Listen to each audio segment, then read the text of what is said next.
Dari mana malaikat tahu bahwa kalau manusia diciptakan nanti di muka bumi anak Adam ini, mereka akan merusak dengan maksiat, mereka akan menumpahkan darah. Nah, dari mana mereka tahu?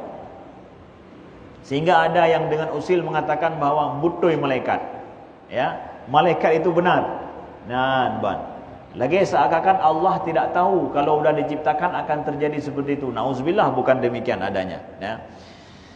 Kita lihat qala fit tashil innama alimat al malaikah anna bani adam yufsiduna bi'ilami la iyyahum bidzalik. Para ulama tafsir di antaranya mengatakan bahwa malaikat tahu itu karena Allah memberitahukannya kepada malaikat. Allah langsung beritahu kepada malaikat bahwa apa? Karena khalifah yang diciptakan ini itu tidak sama dengan kalian, tidak sama dengan kalian wahai malaikat.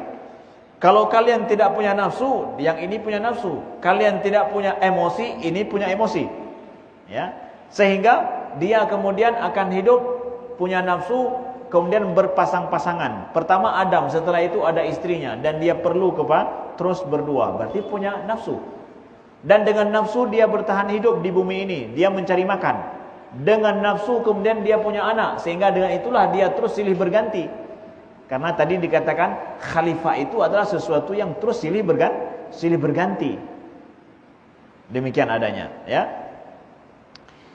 Nah, jadi ada diberitahukan oleh Allah bagaimana penciptaan khalifah itu, makanya malaikat dari situ bisa mengetahui bahwa dia akan berbuat dosa, berbuat maksiat, kerusakan dan menumpahkan darah.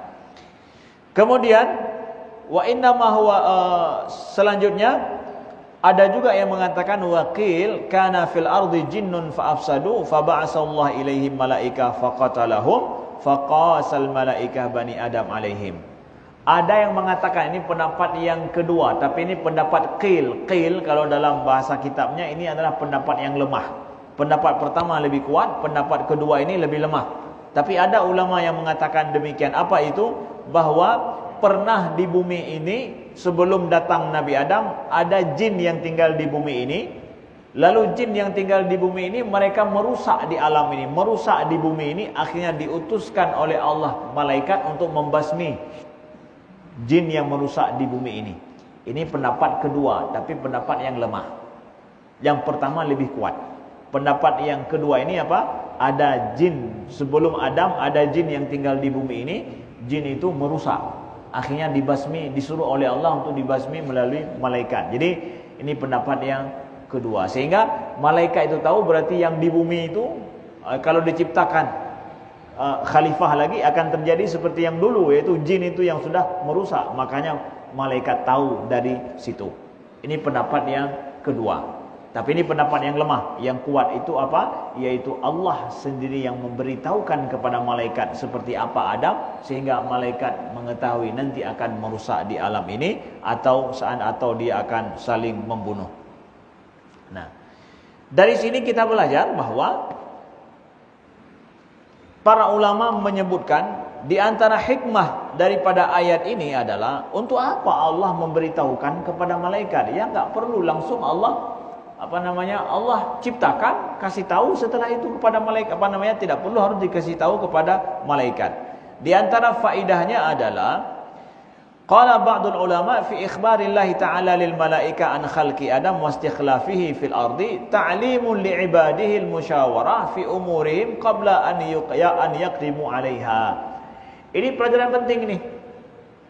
Pertanyaannya apa? Kenapa Allah memberitahukan kepada malaikat, ya, sebelum Allah menciptakan? Ini belum diciptakan Adam, ya, belum diciptakan lagi. Sebelum diciptakan, kenapa dikasih tahu pada malaikat? Allah punya kuasa langsung ciptakan. Kata para ulama adalah ini pelajaran bagi kita bahwa sebelum kita melakukan sesuatu, musyawarah dulu, beritahukan orang-orang di sekeliling kita dulu, orang-orang yang nanti akan ikut andil dalam itu. Malaikat nanti akan disuruh oleh Allah untuk apa? Bertugas dengan anak-anak Adam. Ada yang mencatat amalan anak Adam, macam-macam disuruh oleh Allah nanti. kamu akan ikut andil nanti dalam hal ini. Wahai malaikat-malaikat, maka aku akan menciptakan Adam yang kalian akan ikut andil. Semua orang yang ada wewenang, yang ada ikut andil, ada berurusan dengan suatu masalah, sebelum masalah itu dikerjakan, kasih tahu dulu. Nyoh hana umput apa ka puna yo hom. Karu dulu orang, ributlah orang. Allah saja sebelum menciptakan malaikat, sebelum menciptakan Adam, kasih tahu dulu kepada malaikat. Kasih tahu.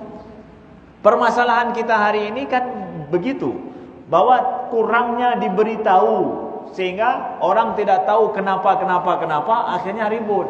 Hai puile, mana umpu karu? Karena mereka tidak tahu.